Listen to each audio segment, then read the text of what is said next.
What is up, Aquafresh gang? Thank you so much for clicking on the video. In today's video, we are doing a review on the Pinty reflex red dot. Quick little disclaimer though, Pinty did send me this red dot to do a review on, but it did not tell me to say anything specific about it, so everything that I say is my own personal opinion. Let's hop into it. Before we start the video, guys, join the Discord. The Discord is free to join. Everyone else on YouTube, their Discord costs money to join. Mine is free, and we have a great time over there. We talk about all sorts of things, have a great time over there, like I just said 2 times in a row. Let's go into the review of the red dot. Okay, so when you first buy the red dot, it is going to come in this very fancy schmancy box right here. Very cool box. Let me open it up real quick. A little latch on the front. And, sorry. It has, oh my word, I almost just dropped it. It has this foam on the inside so as to protect the red dot, and everything that you need that comes with the red dot will also be inside this box. That is going to be 2 hex screws, hex keys, I think is what they're called. I don't know, Allen wrenches. They're going to be in there for adjustments and everything like that.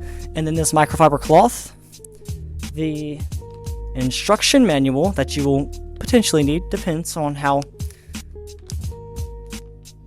experienced, is that the right word? Experienced? It depends on how experienced you are.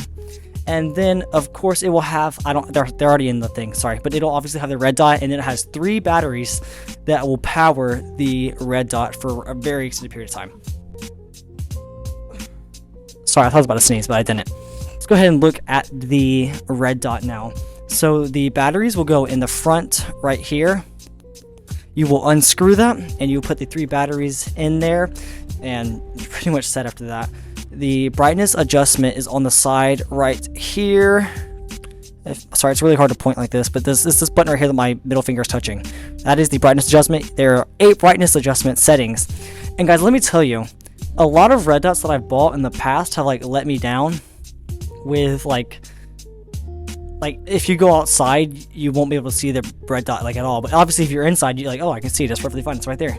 But when you go outside, even with the brightness all the way up, you can still barely see the red dot. This was not the case. I had this one set, and I walked outside, and I'm about to actually show you a clip. I could see it in broad daylight. It's literally 93 degrees outside right now, and it was very bright and very visible, and I was really excited about that. The thing I'll talk about is the adjustment for moving the red dot itself.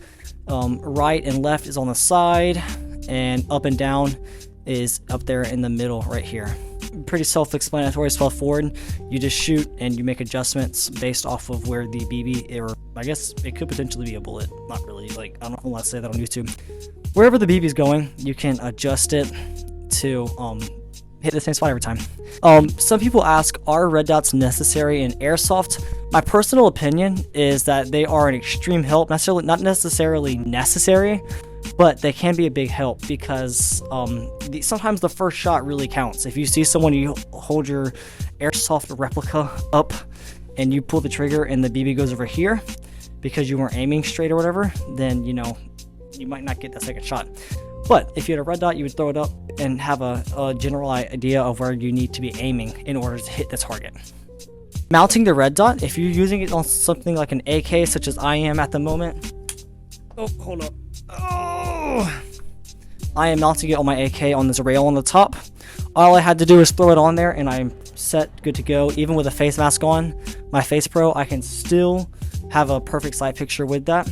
If you're mounting it on something such as an M4, I would potentially invest in a riser. And if you already have one, that works too. It doesn't really matter what size it is. This one works right here. Not my favorite look, but it does work. It gets the job done. The reason I feel like that'd be necessary is because it sits lower on the rail, and without the riser on, if you wear any kind of face protection, you're gonna have to crane your neck to look at it. But there are options that are very inexpensive on Amazon and other places where you can buy a riser to put on the underneath the red dot and on the rail so that you can get a better sight picture. But once again, that's only if you feel like you want that. You don't have to do that by any stretch of the imagination. Just my personal opinion. Yeah, so the one thing that I really I don't know, not necessarily a problem, just something I noticed about the red dot is if you turn it on and it's too bright, let's say you're inside and you have it on really bright, you will see a red box around the actual what's it called? Sometimes you can actually see a red box. If it's too bright, you can see a red box around the reticle, and it doesn't really mess anything up. I just noticed it, and I just thought I'd say something about it. But yeah, if you have it too bright, you will see that red box. There are 4 different reticle settings, as you can see on the side here.